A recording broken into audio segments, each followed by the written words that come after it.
이선옥은 휴대폰 화면을 응시하며 작은 한숨을 내쉬었습니다. 카카오톡 대화창에는 아들 한도윤에게 보낸 메시지들이 길게 이어져 있었습니다. 모두 읽지 않은 표시였습니다. 도윤아, 잘 지내니? 엄마 걱정된다. 전화라도 한번 받아라. 마지막 메시지를 보낸 지 벌써 사흘째였습니다. 평소 같으면 늦어도 하루 만에는 답장이 왔을 텐데 이번은 달랐습니다. 선옥은 수원 아파트 거실 소파에 몸을 맡겼습니다. 벽시계가 새벽 3시를 가리키고 있었습니다. 또 잠을 이루지 못한 밤이었습니다. 11월 말 찬바람이 창문 틈으로 새어들어와 커튼을 살짝 흔들었습니다. 49살의 선옥에게 28살 아들 도윤은 전부였습니다. 남편이 교통사고로 세상을 떠난 지 벌써 15년이 지났습니다. 당시 중학생이던 도윤을 혼자 키워내느라 얼마나 힘들었는지 모릅니다. 하지만 후회는 없었습니다. 착한 아이였는데. 선옥은 중얼거리며 휴대폰을 다시 들여다보았습니다. 도윤은 효자였습니다. 대학 졸업 후 서울에서 IT 회사에 취직했지만 주말마다 빠짐없이 안부 전화를 걸어왔습니다. 월급의 일부를 용돈이라며 보내기도 했습니다. 엄마, 혼자 살지 말고 재혼이라도 하세요. 도윤이 자주 하던 말이었습니다. 하지만 선옥은 고개를 저었습니다. 아들 하나만으로도 충분했습니다. 그런 도윤이 2주 전부터 갑자기 연락이 끊어졌습니다. 전화를 걸어도 계속 부재 중이었습니다. 처음에는 새로운 프로젝트로 바쁜가 보다 생각했습니다. 도윤의 회사는 야근이 잦다고 들었으니까요. 하지만 시간이 갈수록 불안감이 커졌습니다. 밤마다 뒤척이며 휴대폰을 확인했습니다. 혹시 연락이 왔나 싶어서요. 하지만 매번 실망뿐이었습니다. 혹시 아픈 건 아닐까? 선옥은 도윤의 회사에 전화를 걸어볼까 생각했습니다. 하지만 망설여졌습니다. 성인이 된 아들이 부끄러워할 것 같았습니다. 새벽 4시가 되자 선옥은 더 이상 참을 수 없었습니다. 침대에서 일어나 부엌으로 향했습니다. 따뜻한 우유를 끓이며 마음을 달래려 했지만 소용없었습니다. 뭔가 잘못됐어. 직감이 그렇게 말하고 있었습니다. 가슴 한구석에서 차가운 두려움이 스멀스멀 올라왔습니다. 선옥은 결심했습니다. 더 이상 기다릴 수 없었습니다. 새벽 첫 버스를 타고 서울로 올라가야겠다고 마음먹었습니다. 도윤이 사는 마포구 오피스텔까지는 환승을 포함해 2시간 정도 걸렸습니다. 간단히 세수를 하고 두꺼운 패딩을 걸쳤습니다. 핸드백에 지갑과 휴대폰, 그리고 도윤의 예비 열쇠를 챙겼습니다. 아들이 대학생 때 만들어준 것이었습니다. 현관문을 나서며 다시 한번 휴대폰을 확인했습니다. 여전히 아무런 연락이 없었습니다. 버스 정류장에는 아직 사람이 없었습니다. 가로등 불빛 아래 혼자 서서 버스를 기다렸습니다. 찬바람이 뺨을 스쳤습니다. 동쪽 하늘이 희미하게 밝아오고 있었습니다. 도윤아, 엄마가 간다. 선옥은 작게 중얼거렸습니다. 가슴속 불안이 점점 커져만 갔습니다. 마치 무언가 끔찍한 일이 기다리고 있을 것 같은 예감이었습니다. 첫 버스가 도착했습니다. 선옥은 자리에 앉으며 창밖을 바라보았습니다. 도시가 서서히 깨어나고 있었습니다. 하지만 그녀의 마음은 점점 더 어두워져만 갔습니다. 제발 아무 일도 없기를. 하지만 선옥은 아직 몰랐습니다. 이 여행이 그녀의 인생을 완전히 바꿔놓을 것이라는 사실을, 그리고 그 끝에서 상상조차 할 수 없는 진실과 마주하게 될 것이라는 사실을 말입니다.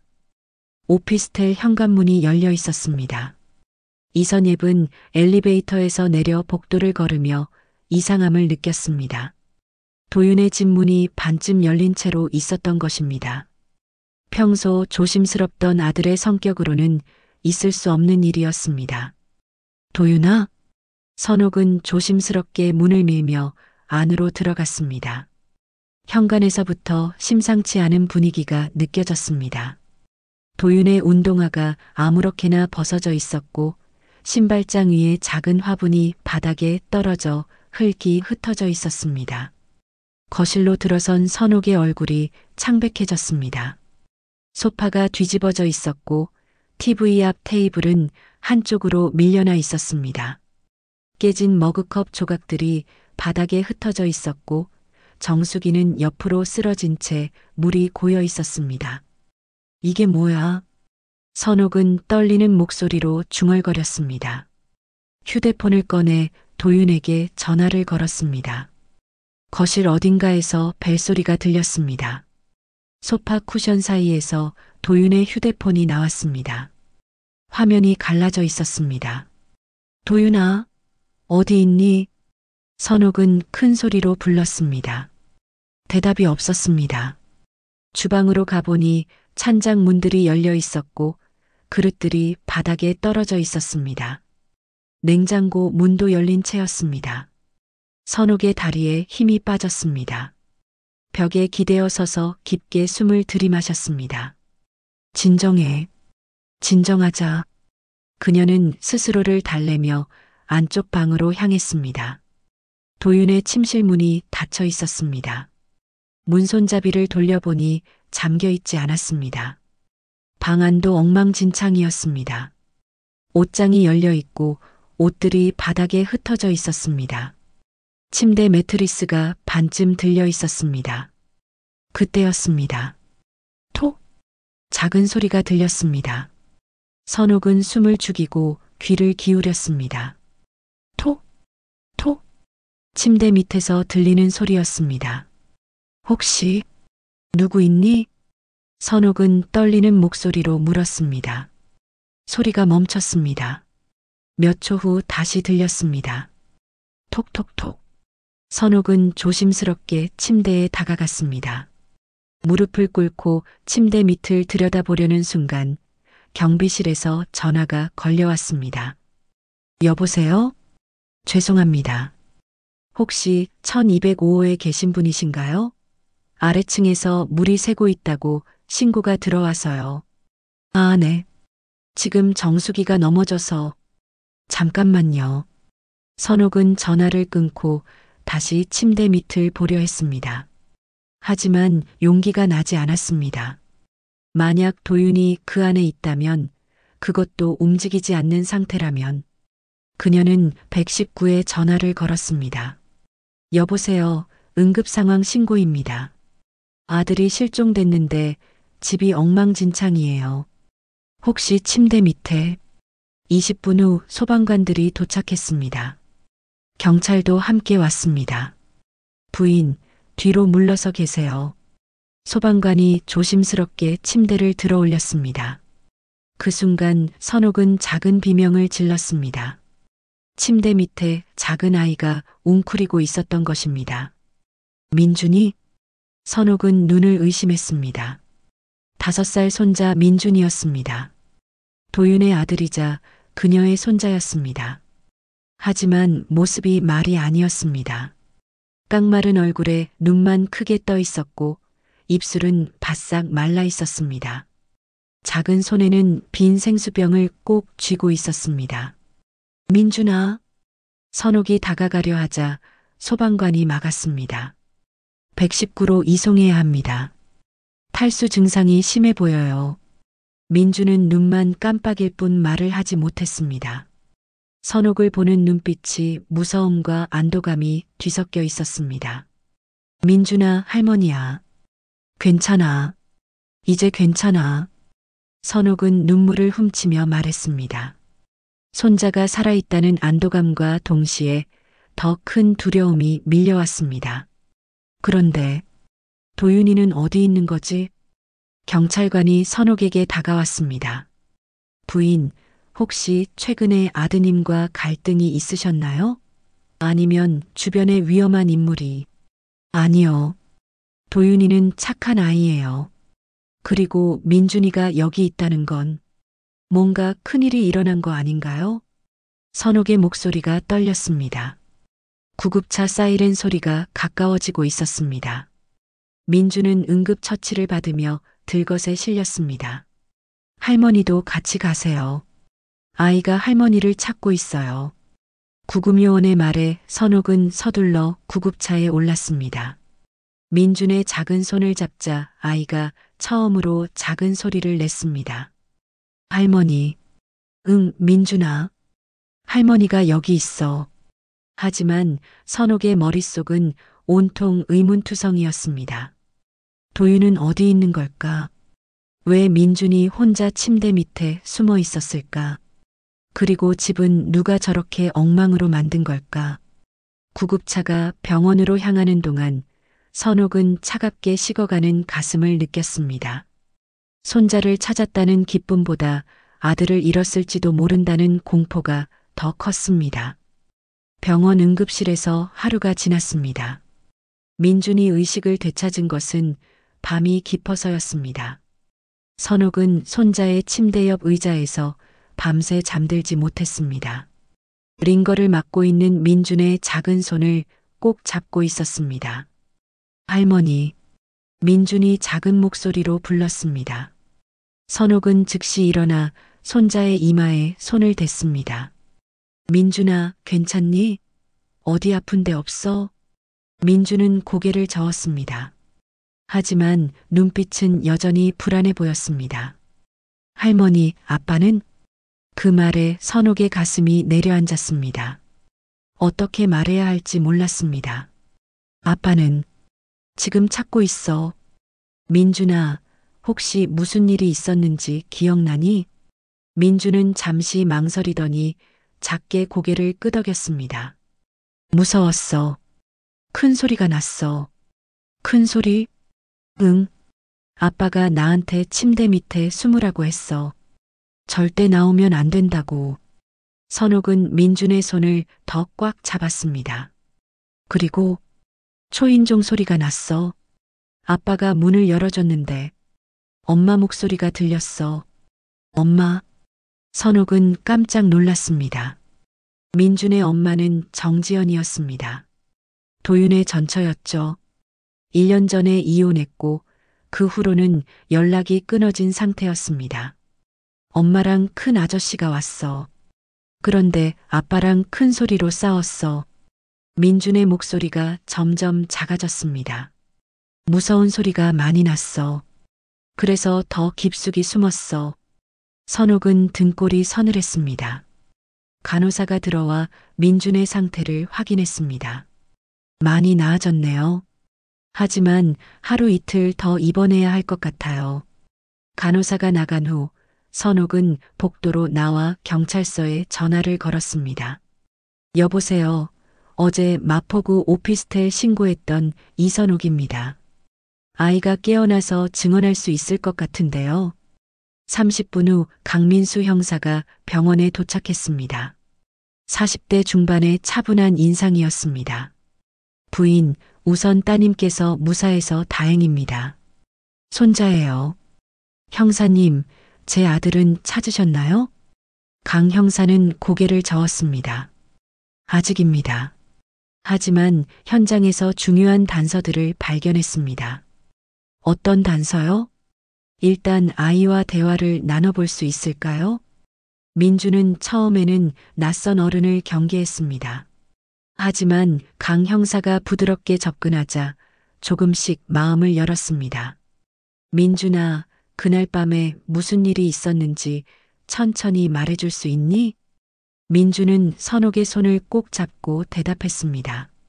아빠가 나한테 게임하고 있으라고 했어. 그런데 초인종이 울렸어. 그때 시간이 언제쯤이었지? 저녁 먹고 나서요. 아빠가 설거지하고 있었어. 강 형사는 수첩에 메모했습니다. 문을 연 다음에는 엄마 목소리가 들렸어. 오랜만이라고. 그리고 큰 아저씨도 같이 왔어. 큰 아저씨는 어떻게 생겼니? 잘 모르겠어요. 목소리만 들었어요. 민주는 고개를 저었습니다. 아빠가 갑자기 나한테 달려와서 침대 밑에 숨으라고 했어.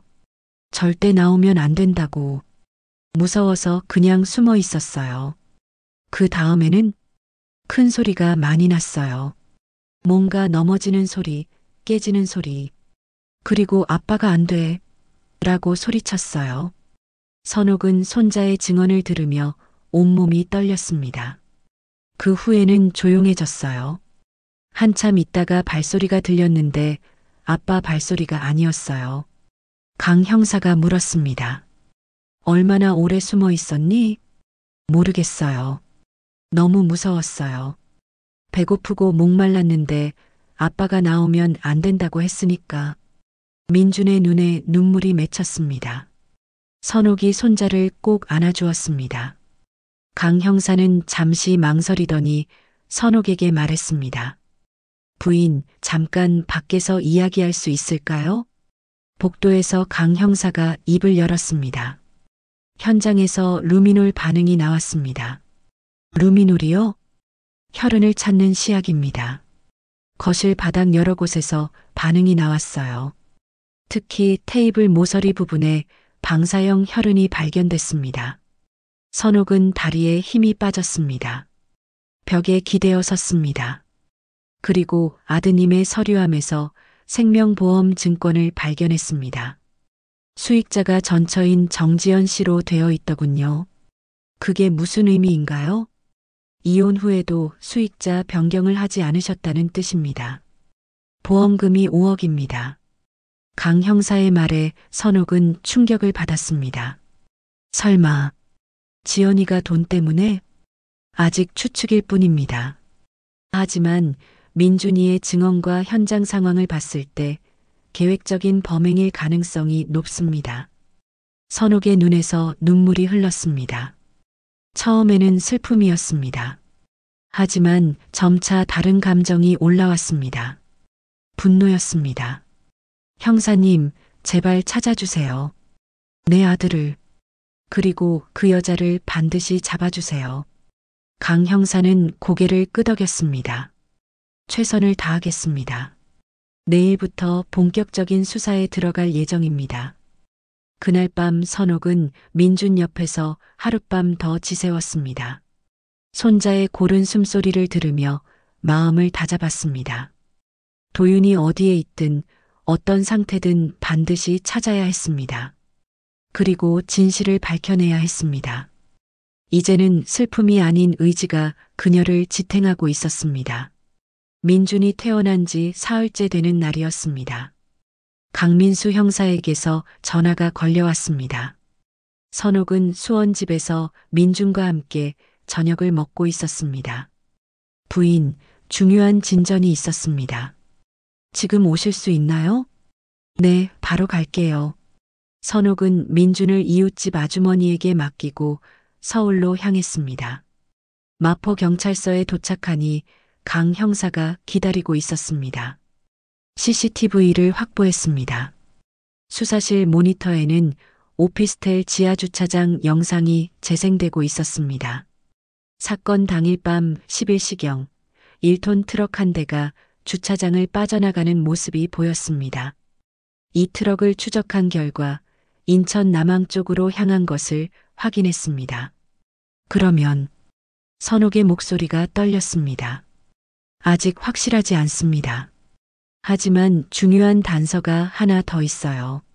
강 형사는 다른 영상을 틀었습니다. 편의점 CCTV였습니다.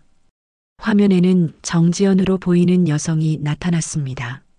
사건 다음 날 새벽이었습니다. 혼자가 아니군요.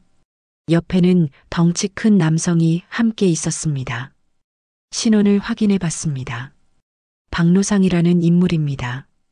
정지연 씨와 최근에 교제를 시작했다고 하네요. 선옥은 화면 속 정지연을 응시했습니다.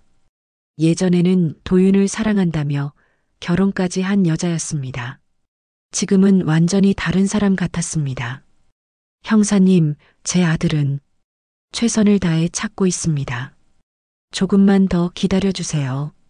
이틀 후 강 형사에게서 다시 전화가 왔습니다. 부인, 트럭을 찾았습니다. 인천 남항의 한 냉동 창고였습니다. 선옥은 강 형사와 함께 현장으로 향했습니다. 차 안에서 강 형사가 말했습니다. 각오하세요. 좋지 않은 상황일 수도 있습니다. 선옥은 고개를 끄덕였습니다. 이미 마음의 준비는 되어 있었습니다. 냉동창고 앞에는 경찰차들이 여러 대 서 있었습니다. 선옥은 멀리서 지켜보았습니다. 수사관들이 창고 안으로 들어갔다가 나왔습니다. 30분 후 담요에 쌓인 무언가가 운반되어 나왔습니다. 선옥의 다리에 힘이 빠졌습니다. 강 형사가 그녀를 부축했습니다. 확인해야 합니다. 부검이가 담요를 조심스럽게 열었습니다. 선옥은 비명을 참으며 다가갔습니다. 도윤이었습니다. 차갑게 굳은 아들의 얼굴이 거기 있었습니다. 머리 한쪽에 상처가 있었습니다. 내 아들. 선옥은 무릎을 꿇고 주저앉았습니다. 눈물이 쏟아졌습니다. 하지만 이상하게도 슬픔보다는 다른 감정이 더 컸습니다. 분노였습니다. 형사님, 범인을 꼭 잡아주세요. 이미 추적 중입니다. 트럭 적재함에서 중요한 증거들을 발견했어요. 강 형사가 설명했습니다. 도윤을 운반할 때 사용한 담요와 여성용 패딩에서 DNA가 검출되었다고 했습니다. 정지영과 도윤의 것이 확인되었습니다. 그리고 박노상이 자백했습니다. 자백요? 돈에 쫓겨서 저지른 일이라고 하네요. 정지연 씨가 계획을 세웠고 자신은 실행을 도왔다고 합니다. 선옥은 주먹을 꽉 쥐었습니다.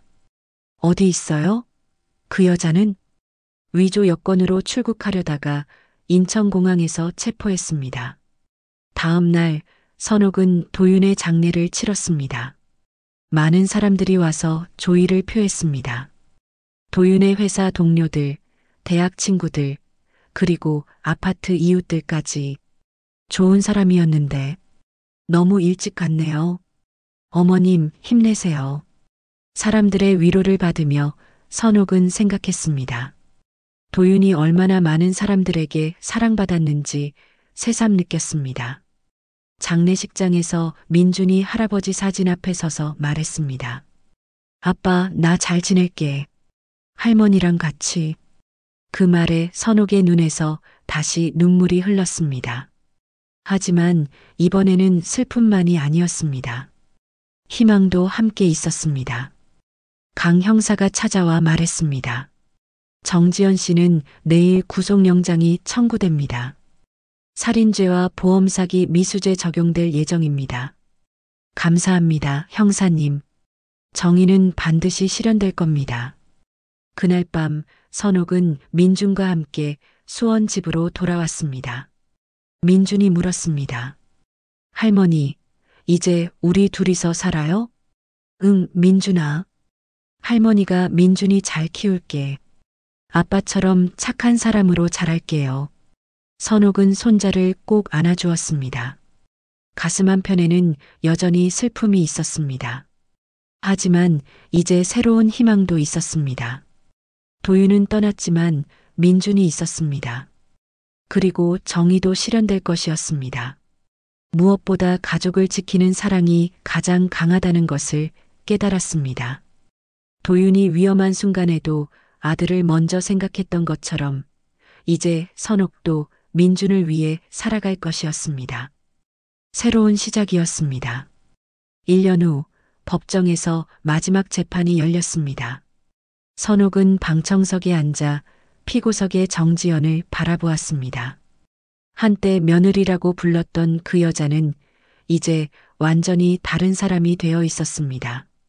수척해진 얼굴에 무표정한 눈빛이었습니다. 검사가 최종 변론을 시작했습니다.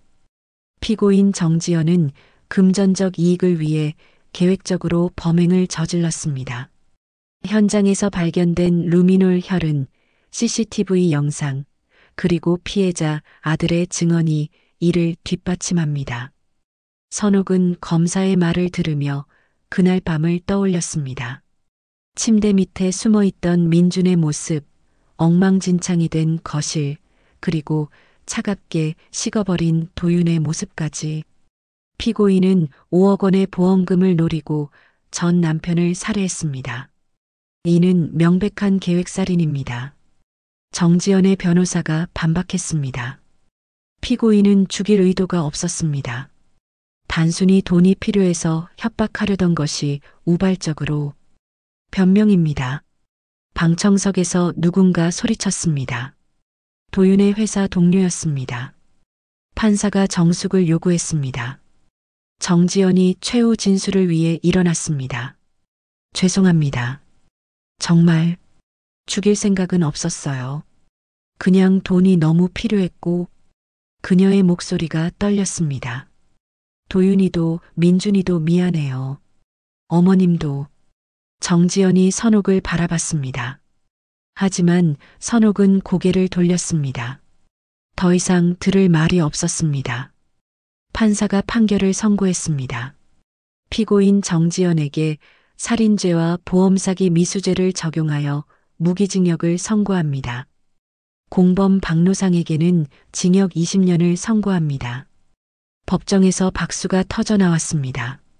선옥은 조용히 고개를 숙였습니다. 정의가 실현된 순간이었지만 기쁘기보다는 허무했습니다. 아들은 돌아오지 않으니까요. 법정을 나서며 강민수 형사가 다가왔습니다. 어머님, 수고 많으셨습니다. 형사님 덕분입니다. 끝까지 포기하지 않아주셔서 감사해요. 당연한 일했을 뿐입니다. 민준이는 어떻게 지내나요? 많이 좋아졌어요. 이제 학교도 잘 다니고 있고요. 선옥은 작은 미소를 지었습니다. 집으로 돌아가는 길에 선옥은 도윤의 묘지에 들렀습니다. 묘비에 도윤의 사진이 환하게 웃고 있었습니다. 도윤아, 끝났다. 이제 편히 쉬어라. 선옥은 꽃을 놓고 잠시 묵념했습니다. 민준이는 잘 키울게. 너처럼 착한 사람으로 자라도록 할게. 저녁에 집에 도착하니 민준이 숙제를 하고 있었습니다. 이제 초등학교 1학년이 된 민준은 많이 밝아졌습니다. 할머니, 오늘 재판 어떻게 됐어요? 나쁜 사람들이 벌을 받았단다. 그러면 아빠가 기뻐할까요? 민준이 순진하게 물었습니다. 선옥은 손자의 머리를 쓰다듬었습니다. 그럼 아빠가 하늘에서 웃고 계실 거야. 며칠 후 선옥은 도윤의 오피스텔을 정리하기 시작했습니다. 민준과 함께 갔습니다. 1년 만에 들어선 그 집은 이제 평범한 빈 집일 뿐이었습니다. 도윤의 옷가지들을 정리하며 선옥은 옷주머니에서 작은 편지를 발견했습니다. 민준에게 쓴 편지였습니다. 민준아, 아빠가 너를 얼마나 사랑하는지 아니? 아빠가 없어도 할머니와 함께 건강하게 자라렴. 착한 사람이 되어라. 편지를 읽는 선옥의 눈에서 눈물이 흘렀습니다. 하지만 이번에는 슬픔보다는 감동이었습니다. 할머니, 이거 아빠가 쓴 거예요? 민준이 편지를 보며 물었습니다. 응, 아빠가 민준이를 얼마나 사랑했는지 써놓으신 거야. 저도 아빠 사랑해요. 그리고 할머니도 사랑해요. 민준이 선옥의 팔에 매달렸습니다. 집 정리를 마치고 나오며 선옥은 생각했습니다. 도윤이 남긴 가장 소중한 선물은 민준이었습니다. 그리고 이제 그 아이를 잘 키우는 것이 도윤에 대한 최고의 보답이 될 것이었습니다. 수원집으로 돌아와 저녁을 먹으며 민준이 말했습니다. 할머니, 저 커서 경찰관이 될래요. 왜? 나쁜 사람들 잡는 거예요. 강 삼촌처럼요. 선옥은 웃음이 나왔습니다. 민준은 강민수 형사를 강 삼촌이라고 불렀습니다. 좋은 생각이구나. 그럼 열심히 공부해야지. 네. 그리고 할머니도 지켜드릴 거예요. 그날 밤 민준을 재우고 나서 선옥은 거실에 앉아 생각에 잠겼습니다. 지난 1년이 주마등처럼 지나갔습니다. 절망과 슬픔, 그리고 분노의 시간들이었습니다. 하지만 이제 새로운 시작이었습니다. 민준과 함께 만들어갈 새로운 삶이 기다리고 있었습니다. 창밖에는 봄비가 내리고 있었습니다. 새로운 생명이 돋아날 계절이었습니다. 선옥은 마음속에서도 새로운 희망이 싹트는 것을 느꼈습니다. 작은 선택들이 큰 비극을 만들 수 있다는 것을 배웠습니다. 도윤이 보험 수익자를 바꾸지 않은 것처럼 말입니다. 하지만 사랑하는 사람을 지키려는 마음은 그 어떤 것보다 강하다는 것도 알았습니다. 도윤이 마지막 순간까지 민준을 지키려 했던 것처럼 이제 선옥도 손자를 지키며 살아갈 것이었습니다. 정의는 늦게라도 반드시 실현됩니다. 그리고 가족을 지키는 사랑이야말로 세상에서 가장 강한 힘이라는 것을 깨달았습니다. 새로운 시작이었습니다. 3년이 흘렀습니다. 선옥은 부엌에서 아침 준비를 하며 민준을 깨웠습니다. 초등학교 4학년이 된 민준은 키도 많이 자랐고 얼굴에도 밝은 웃음이 돌아왔습니다. 민준아, 일어나야지. 학교 늦겠어. 네, 할머니. 민준이 씻고 나와 식탁에 앉았습니다. 선옥이 준비한 김치찌개와 계란말이를 보며 환하게 웃었습니다. 할머니 요리가 세상에서 제일 맛있어요. 그래, 많이 먹어라. 선옥은 손자가 밥을 먹는 모습을 지켜보며 흐뭇했습니다. 처음에는 악몽을 꾸며 밤마다 울던 아이였는데 이제는 웃음소리로 집안을 가득 채우고 있었습니다. 할머니, 오늘 참관 수업이에요. 꼭 오세요. 물론이지. 할머니가 언제 빠진 적 있니? 학교에서 돌아온 후 선옥은 도윤의 사진 앞에 앉았습니다. 거실 한쪽에 작은 제단을 마련해 두었습니다. 도윤아, 민준이가 반에서 1등했다. 너를 많이 닮았구나. 사진 속 도윤이 환하게 웃고 있는 것 같았습니다. 걱정 마라. 할머니가 잘 키우고 있으니까. 저녁에 민준이 숙제를 하고 있을 때 강민수 형사에게서 전화가 왔습니다. 가끔 안부를 묻곤 했습니다. 어머님, 잘 지내시죠? 네, 형사님. 민준이도 잘 자라고 있어요. 다행입니다. 혹시 힘든 일 있으면 언제든 연락하세요. 감사합니다. 형사님 덕분에 정의가 실현됐어요. 전화를 끊고 나서 선옥은 창밖을 바라보았습니다. 저녁 노을이 아름답게 물들어가고 있었습니다.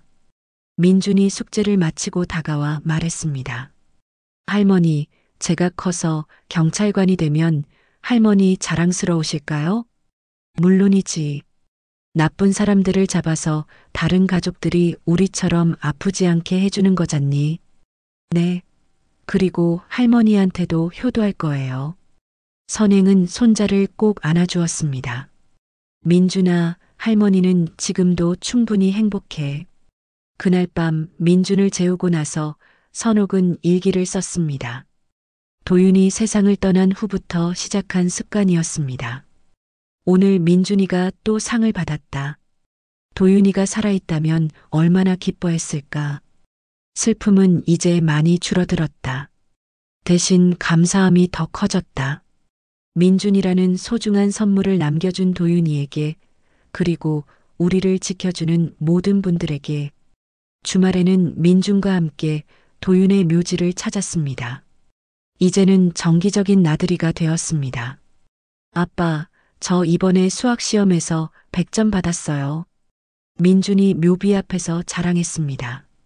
그리고 할머니랑 매일 행복해요. 할머니가 저한테 아빠 이야기도 많이 해주세요. 선옥은 묘비를 닦으며 말했습니다. 도윤아, 내가 마지막까지 민준이를 지켜준 덕분이야. 고마워. 돌아오는 길에 민준이 물었습니다. 할머니, 아빠가 천국에서 우리 보고 있을까요? 그럼 늘 보고 계셔. 그래서 우리가 행복하게 살아야 하는 거야. 네. 그럼 아빠가 기뻐하시겠네요. 집에 돌아와 저녁을 준비하며 선옥은 생각했습니다. 처음에는 모든 것을 잃었다고 생각했습니다. 하지만 시간이 지나면서 깨달았습니다. 사랑하는 사람을 지키는 마음, 그것이야말로 가장 소중한 것이라는 걸 말입니다. 도윤은 떠났지만 그가 남긴 사랑은 여전히 이어지고 있었습니다. 민준을 통해서, 그리고 선옥을 통해서 말입니다. 할머니 사랑해요. 민준이 갑자기 안겨오며 말했습니다. 할머니도 민준이 사랑해. 세상에서 제일. 작은 아파트 거실에 웃음소리가 울려 퍼졌습니다. 따뜻하고 평범한 일상이었습니다. 하지만 그것이야말로 가장 소중한 행복이었습니다. 창밖으로 별들이 반짝이기 시작했습니다. 어딘가에서 도윤도 함께 웃고 있을 것 같았습니다. 가족을 지키는 사랑은 죽음보다도 강했습니다. 그리고 그 사랑은 다음 세대로 계속 이어져 갈 것이었습니다. 새로운 내일이 기다리고 있었습니다.